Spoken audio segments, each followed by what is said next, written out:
ছোট বন্ধুরা, আমরা যদি দ্বিতীয় শ্রেণীর গণিত বইয়ের ৪৮ পৃষ্ঠার একদম উপরে লক্ষ্য করি, দেখো এখানে শুরুতেই ২ নম্বরে বলা হয়েছে কিভাবে ৪৭ থেকে ১০ বিয়োগ করা যায় ভেবে দেখি। আচ্ছা, আমাদের বলা হয়েছে কিভাবে ৪৭ থেকে ১০ বিয়োগ করা যায় ভেবে দেখি। আচ্ছা, আমরা কিভাবে ৪৭ থেকে ১০কে বিয়োগ করতে পারি? দেখো, যদি একটু নিচে আমরা লক্ষ্য করি, এখানে কিন্তু ব্লকের মাধ্যমে আমরা এই অঙ্কটি সমাধান করতে পারি। হ্যাঁ, তোমরা যদি লক্ষ্য করো, এখানে মোট কিন্তু ৪৭টি ব্লক রয়েছে। হ্যাঁ, এই যে প্রথম সংখ্যা যেহেতু ৪৭, এখানে গণনা করলে দেখবে মোট ৪৭টি ব্লক রয়েছে। যেমন দেখো, আমরা যদি এখানে একটি সারি গণনা করি, দেখো কয়টি ব্লক রয়েছে? একটি, দুইটি, তিনটি, চারটি, ৫, ৬, ৭, ৮, ৯, ১০। ১০টি করে কিন্তু এক এক সারিতে ব্লক রয়েছে, তাই না? তাহলে দেখো এখানে হচ্ছে ১০, ২০, ৩০, ৪০ এবং তারপরে কতটি রয়েছে দেখো তো? ৪০-এর পরে ৪১, ৪২, ৪৩, ৪৪, ৪৫, ৪৬, ৪৭, তাই না? তাহলে আমরা কিন্তু এখানে মোট ৪৭টি ব্লক দেখতে পাচ্ছি। তাহলে এখন আমরা কি করব? ৪৭ থেকে ১০ বিয়োগ করব। আচ্ছা, বিয়োগ করলে কি হয়? বাড়ে নাকি কমে? হ্যাঁ, আমরা তো আগেই শিখেছি বিয়োগ করলে কিন্তু কমে যায়, তাই না? তার মানে এই ৪৭টি ব্লক থেকে আমরা ১০টি ব্লক এবারে কমিয়ে দেব, মানে ১০টি ব্লক আমরা বিয়োগ করে দেব। ঠিক আছে? তাহলে দেখো এখানে কিন্তু এক এক সারিতেই ১০টি করে ব্লক রয়েছে। তাহলে আমরা এই প্রথম সারির যে ১০টি ব্লক, এটিকে যদি আমরা বিয়োগ করে দিই, এটিকে যদি আমরা সরিয়ে নিই, তাহলে আর কয়টি ব্লক এখানে অবশিষ্ট থাকবে? দেখো তো কয়টি থাকবে? ১০, ২০, ৩০, তারপর হচ্ছে ৩১, ৩২, ৩৩, ৩৪, ৩৫, ৩৬, ৩৭। কতটি? ৩৭টি ব্লক কিন্তু এখানে অবশিষ্ট থাকবে। তাহলে অর্থাৎ আমরা বলতে পারি ৪৭ থেকে ১০ বিয়োগ করলে থাকে হচ্ছে ৩৭, তাই না? এটি কিন্তু আমাদের উত্তর।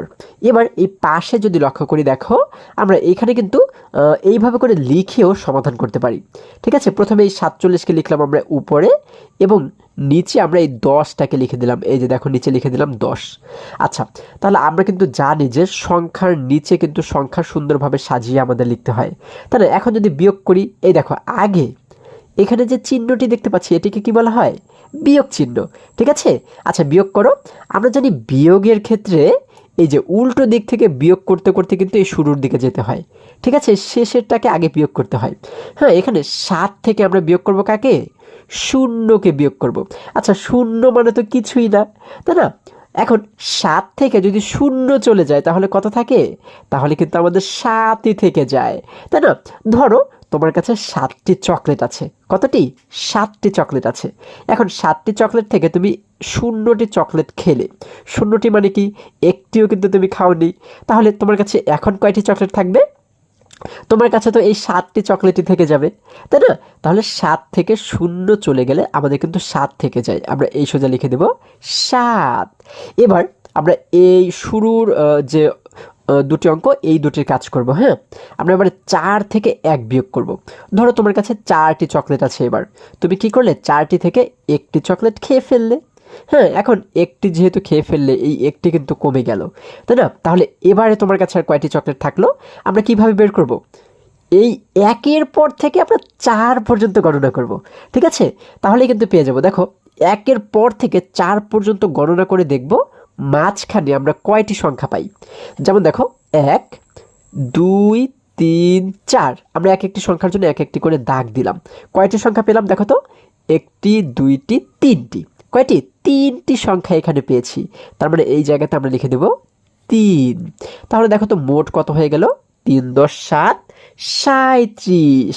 তাহলে আমরা এখানেও কিন্তু পেয়েছিলাম ৩৭ এবং এই জায়গাতেও কিন্তু আমাদের হয়ে গেল ৩৭। ঠিক আছে? তাহলে এটি কিন্তু আমাদের উত্তর। আশা করি সকলেই তোমরা বুঝতে পেরেছো। এবার যদি আরেকটু নিচে আমরা লক্ষ্য করি, দেখো এখানে দেখতে পাচ্ছি বলা হয়েছে, দেখো ৩ নম্বরে বলা হয়েছে কিভাবে ৪৫ থেকে 25 বিয়োগ করা যায় ভেবে দেখি। তাহলে এবার আমরা 45 থেকে 25 বিয়োগ করব। তোমরা কিন্তু চাইলে এই যে এই ব্লক ব্যবহার করেও বিয়োগটি করতে পারো, আবার চাইলে কিন্তু এই যে এইভাবে করেও তোমরা বিয়োগটি করতে পারো। আমরা এই 45কে প্রথমে লিখলাম, এই যে উপরে লিখলাম 45, এবং এই 25কে আমরা নিচে লিখে দিলাম 25। ঠিক আছে, এখন বিয়োগ করো। দেখো প্রথমে আমরা এই শেষের সংখ্যা থেকে শেষের সংখ্যাকে বিয়োগ করব। হ্যাঁ, 5 থেকে যদি 5কেই আমরা বিয়োগ করি, 5ই যদি চলে যায় তাহলে কি আর কিছু থাকে? ধরো তোমার কাছে 5টি আম রয়েছে, এবার তুমি কি করলে? 5টি আম থেকে 5টি আমই খেয়ে ফেললে, তাহলে আর কয়টি আম থাকবে? হ্যাঁ, এবারে কিন্তু আর একটি আমও থাকবে না। একটিও যেহেতু থাকবে না, তাহলে আমরা কত লিখব? আমরা কিন্তু লিখব 0টি, তাই না? আমরা এখানে লিখে দেবো 0। আচ্ছা, এবার 4 থেকে আমরা 2কে বিয়োগ করব।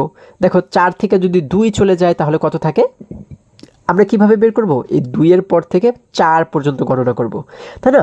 দেখো 2 কিন্তু বাদ, 2 এর পর থেকে আমরা গণনা করব এবং 4 পর্যন্ত গিয়ে থামবো। হ্যাঁ, দেখো 2, 3, 4, তাহলে আমরা 4 পর্যন্ত কয়টি সংখ্যা পাচ্ছি? একটি, দুইটি সংখ্যা পাচ্ছি, তার মানে এই জায়গাতে লিখে দেব 2। তাহলে আমাদের উত্তর হয়ে গেল কত? 2 এবং 0 মিলে হয়ে গেল 20। এটিই কিন্তু আমাদের উত্তর। খুব সহজ, তাই না বন্ধুরা? আচ্ছা, এবার যদি আরেকটু নিচে আমরা লক্ষ্য করি, দেখো এখানে আমরা দেখতে পাচ্ছি 4 নম্বরে বলা হয়েছে বিয়োগ করি। আমরা কিন্তু এখানে অনেকগুলো বিয়োগ অঙ্ক দেখতে পাচ্ছি। দেখো 1 নম্বরে বলা হয়েছে 45 বিয়োগ 23। তাহলে এটিকেই প্রথমে সমাধান করি। দেখো 5 থেকে আমরা প্রথমে কি করব? 3কে বিয়োগ করে দেব। আমরা কিভাবে বিয়োগ করব? এই 3 এর পর থেকে 5 পর্যন্ত গণনা করব, দেখব মাঝখানে কয়টি সংখ্যা আমরা পাই। তাহলে দেখো 3 এর পর থেকে গণনা করবে কিন্তু 3, 4, 5, তাহলে কয়টি সংখ্যা পাচ্ছি 5 পর্যন্ত গণনা করে? একটি, দুইটি সংখ্যা পাচ্ছি, তার মানে আমরা এই জায়গাতে লিখে দেব 2। এবার 4 থেকে আমরা 2 বিয়োগ করব, তাই না? আচ্ছা, তাহলে আমরা কিভাবে করে বিয়োগ করব? আমরা 2 এর পর থেকে 4 পর্যন্ত গণনা করব, তাই না? দেখো 2 এর পর থেকে যদি গণনা করি 2, 3, 4, এই যে 4 পর্যন্ত গণনা করে কয়টি সংখ্যা পাচ্ছি? একটি, দুইটি সংখ্যা পাচ্ছি, তাহলে এই সোজাও কিন্তু লিখে দেব আরও একটি 2। তাহলে উত্তর কত হয়ে গেল? উত্তর হয়ে গেল 2 × 10 = 22, তাই না? 2 × 10 = 22 হয়ে গেল। এটিই কিন্তু আমাদের উত্তর। এবার একই রকমভাবে দেখো যদি আমরা 3 নম্বর অঙ্কটি একটু সমাধান করি, দেখো এখানে বলা হয়েছে 68 বিয়োগ 12, তাহলে শেষে রয়েছে 8, এখানে শেষে রয়েছে 2। 8 থেকে এবারে 2 বিয়োগ করো। কিভাবে বিয়োগ করব? আমরা এই 2 এর পর থেকে কিন্তু 8 পর্যন্ত গণনা করব, তাহলে দেখবো মাঝখানে কয়টি সংখ্যা পাই। দেখো 2, 3, 4, 5, 6, 7, 8, তাহলে আমরা এখানে মোট কয়টি সংখ্যা পাচ্ছি 8 পর্যন্ত গণনা করে? দেখো তো 1, 2, 3, 4, 5, 6, কয়টি? 6টি সংখ্যা পাচ্ছি। আমরা এই সোজা লিখে দিলাম 6। এবার আমরা এই শুরুতে দেখতে পাচ্ছি 6 রয়েছে, তাই না? এবং নিচে রয়েছে কত? 1। 6 থেকে এবারে 1 বিয়োগ করো তো। আমরা কি জানি 6 থেকে 1 চলে গেলে কত থাকে? 5 থাকে, অথবা তোমরা কিন্তু 1 এর পর থেকে 6 পর্যন্ত গণনা করতে পারো। ঠিক আছে? আচ্ছা দেখো 1, 2, 3, 4, 5, 6, তাহলে 6 পর্যন্ত গণনা করে কয়টি সংখ্যা পাচ্ছি? একটি, দুইটি, তিনটি, চারটি, 5টি, তাই না? আমরা এখানে লিখে দেব 5। তাহলে উত্তর হয়ে গেল কত? 5, 10, 6, 56। এটি কিন্তু আমাদের উত্তর। আচ্ছা, আমরা কিন্তু একই রকম নিয়মেই প্রত্যেকটি অঙ্ক সমাধান করব, ঠিক আছে? আচ্ছা, যেমন দেখো 7 নম্বর অঙ্কটি যদি একটু সমাধান করি, এখানে বলা হয়েছে 66 বিয়োগ 40, তাই না? শেষের সংখ্যা দুটিকে আগে যদি আমরা কাজ করি, উপরে রয়েছে 6, নিচে রয়েছে 0। 6 থেকে যদি 0 চলে যায় তাহলে কত থাকে? 0 চলে গেলে 0 চলে যাওয়ার অর্থ কি? মানে কিছুই তো গেল না। 0 চলে গেলে কিন্তু 6ই আমাদের থেকে যাবে, তাই না? তাহলে আমরা এই নিচে কিন্তু লিখে দেব 6। এবার এই প্রথমে আমরা কি দেখতে পাচ্ছি? 6 এবং নিচে রয়েছে 4। 6 থেকে আমরা এবারে 4 বিয়োগ করব। কিভাবে করব? দেখো 4 এর পর থেকে কিন্তু আমরা 6 পর্যন্ত গণনা করব। দেখো 4, 5, 6, এই যে 6 পর্যন্ত গণনা করে আমরা কতটি সংখ্যা পাচ্ছি? একটি, দুইটি সংখ্যা পাচ্ছি, তার মানে এই জায়গাতে আমরা শুরুতে লিখে দেব 2। তাহলে উত্তর হয়ে গেল কত? 2, 10, 6, 26। এটিই কিন্তু আমাদের উত্তর। ঠিক আছে? একই রকমভাবে তোমরা প্রত্যেকটি অঙ্ক কিন্তু সমাধান করবে, সবগুলো আমাদের একই রকম নিয়ম। হ্যাঁ, তাহলে আশা করি আজকের সমস্ত অঙ্কগুলো তোমরা খুবই সহজে এবং খুবই সুন্দরভাবে বুঝতে পেরেছো। বন্ধুরা, আজকে আমাদের এই পর্যন্তই। আবারও দেখা হবে পরবর্তী ভিডিওতে। আর হ্যাঁ, তোমরা যদি আমার চ্যানেলে নতুন হয়ে থাকো তাহলে এখনই চ্যানেলটি সাবস্ক্রাইব করে পাশে থাকো, যেন আমার যে কোনো ভিডিও আপলোড করার সাথে সাথে খুব সহজেই তোমরা সেটি পেতে পারো। সকলে ভালো থাকো, সুস্থ সবল থাকো, এই কামনা করে শেষ করছি। ধন্যবাদ সকলকে।